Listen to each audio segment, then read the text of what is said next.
leverage, and then finding a way to use his footwork, you know, to get a pump fake, get you off the ground, and then get foul pressure on you. But I thought our guys did a great job of making them earn everything, right? You want to try your best to keep them off the free throw line and make them take as many tough contested twos as you can. You also had a lot of success using a smaller player on Karl Anthony Towns when you put Tobias Harris on him. Why did that work so well, and how can that be applied to the Indiana Pacers? Well, one, we had confidence in Tobias's defense all year long, right? He had done a great job versus bigger guys and post-up players. And what we wanted to try to do with Towns was eliminate the amount of catch-and-shoot threes that he got. And a lot of times what happens is big guys, your five-man, you know, they just want to run back to the rim. And Cat does a great job of trailing into the play and getting those late, early transition break threes. And we wanted to try to eliminate those as much as we could. And then it made him play more within the three-point line. It made him turn into a post-up player where you'll trade those tough contested twos for the wide-open threes and the spacing that creates for the rest of the guys. Very, very interesting. It's something certainly we will keep an eye on in this series as well. JP, we always appreciate the time. Thank you for stopping by NBA Today. Thank you. Take care. The odds makers, though, they have the Knicks as a favorite heading into the series. It's according to ESPN Bet. Either way, both teams, they're looking to snap a long finals drought here. The Knicks haven't been since 1999, and the Pacers since 2000. Jalen Brunson, he spoke earlier today on his experience from facing the Pacers before. Take a listen. We obviously know what happened last year. It's nothing to really compare. It's just kind of just to learn from and how we get better from it. And yeah, it's different. But we have a lot of guys here who can share experiences and figure out how can we be better. And so yeah, it's different. Well, our set just improved because we swapped out Richard for minimal work for Richard. And Drea, I know you know this. Perk has some strong feelings about this series. He's been telling it to everyone who listens, and now he gets to share with everybody at home. What are your expectations for the Knicks and Pacers in this one? For the Knicks to dominate. Because all I've been hearing all postseason, when they played the Pistons, oh, the Knicks better watch out. The Pistons, they're going to knock them off. And then what happened? Sixed them, right? Then we go to the Celtics series. Oh, the Celtics defending champs. We don't give the Knicks a chance. And what happened in that series? The Knicks move on. Now, here we are again, and you have Jalen Brunson, who is the best player in the postseason right now, with Karl Anthony Towns, OG Anunoby, Josh Hart, and Mikal Bridges, the best starting five in basketball, and still people are saying, oh, the Pacers are going to give them problems. I be damned. Perk, they're favored. I be damned. The Knicks are favored, Perk. I have the Knicks in 5. I have the Knicks in 5. Give it his pick early. I was going to say, we're going to make picks at the end of the show. But I Perk thought you said you want. That was my feelings about it. I am glad. This is a safe place for you to share those strong feelings. Yeah. But the Knicks are going to have not just strong feelings, but their strong defense show up in this series. Yeah. When you talk about this Pacers team, they put you in a lot of mismatch situations. And you talk about the Knicks on offense, but the Knicks can also play defense. I feel strongly about the Knicks, not as strongly as you, but I do feel strongly about the Knicks in this series as well because of some of the defense that we saw. The things that the Knicks were able to do against Boston translate well against the Pacers. Look at this ball screen action. Kristaps Porzingis, again, this is in the Boston series. The paint is wide open. There is a height differential of 8 inches, not even 6 inches, 8 inches. And look at the effort that Bridges gives, those long arms. That makes up for mismatch situations. Now the Knicks are off and running in here. Watch Kristaps Porzingis slide them puppies, Perk. That's your thing.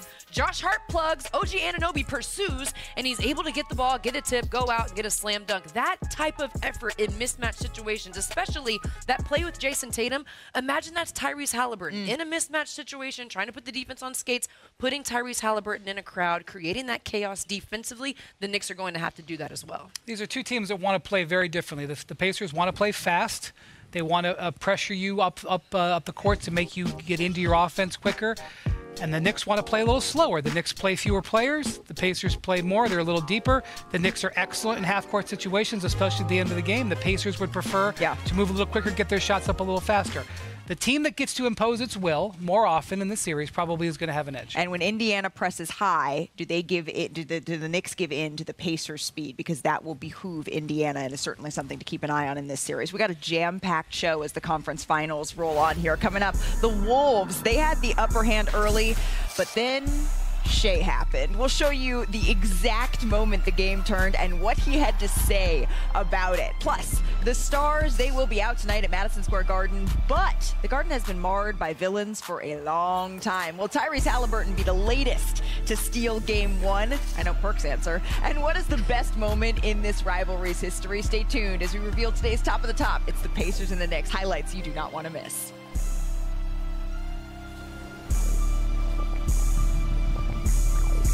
I'm sorry, that's Perk not funny. made a good point. Game 1 was a first for Anthony Edwards, Richard, Yes. and it's not the type of first that most people want here, especially if you're a Minnesota fan. Our stats gurus, they cooked this up. Ant had only one layup or dunk attempt in Game 1. That's his fewest in a playoff game in his career, and that lack of rim pressure, it led to his furthest average shot distance in any game of his career. So let's take a listen together to Anthony Edwards after the game.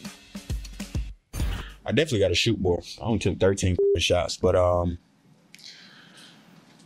I'll say probably just get off the ball a little more, play without the ball. I think that'll be the answer because playing on the ball, they just don't double and sit in the gaps all day. So got to go watch some film and pick it apart. We'll figure it out. Feel like was working. It's crazy. What do you think they were laughing at? I know what they was laughing What were at. they laughing at? It wasn't a free throw. They laughing at You're SGA darn getting right it was. the You free can see throws. where his finger was on the paper. No, man, they better have been pointing at the three-point shots. That's Why? what they were missing because of the way they shot the ball. They had good looks. And Dante DiVincenzo said something, he was like, hey, they're rushing there, but if you go back and look at the way that their season ended last year, where Shea goes up and tries to block that ball in Dallas. And so they practice getting to your body, but not necessarily contesting, not necessarily jumping. So they have more time for these shots. So the fact that they missed so many open shots, Right. Minnesota just has to answer that. So Naz Reid, he was 0 for 5 on wide open threes, right, in this game. And he said afterwards, I always mess up this phrase. I'm on a boat and I can't hit water in the ocean or whatever that Yeah, saying something is. along those lines. That saying, he applied that to his shooting night. And I believe him. He just said, you know what, I like the looks I got. They got wide open looks. They didn't fall. And that has a cascading effect on Anthony Edwards. Do you think this is a one-game mirage, Brian, or is this the beginning of a very, very frightening trend for Minnesota? Okay, so I think the thing is the way that you start to deal with Oklahoma City is you just don't give them the ball. I know that this sounds very basic. They take the ball from you. If you just don't give them the ball, that's the big thing. The turnovers are really important. The other thing is Shea is an expert at getting to the foul line. You've got to go in with the mindset to keep him off the line. They know this. They know that he averages a lot of free throws, and yet he was still able to draw contact. And by the way, the technical foul here, he's frustrated in. Jaden McDaniels did a really good job defending him. You're mature, Rich. But he fouled him 5 times, and as a result, he fouled out in the fourth quarter. Right. You can't successfully guard Shea and also foul him. You know that he's going to be good at getting those fouls. You have to be aware of that. You can't let him have it. If you have let him have a contested shot, you can do it. I know that people just assume he gets the calls, but I'm telling you, if you look at how the Wolves drove the ball yesterday, and you look at how the Thunder drove the ball, Ant drove the ball 1/4 of the times that Shea drove. Shea drove it 4 times to every time Ant drove it once. You want to see what it looked like? Let's do it. We'll run the film. Oh, we got film. We got film. And We're in the film room you now. can see why Anthony Edwards is struggling. Look at the shell on the backside. Look at Casey Wallace not getting screened. All of a sudden, you have 6 hands, 3 people, activity, and Anthony Edwards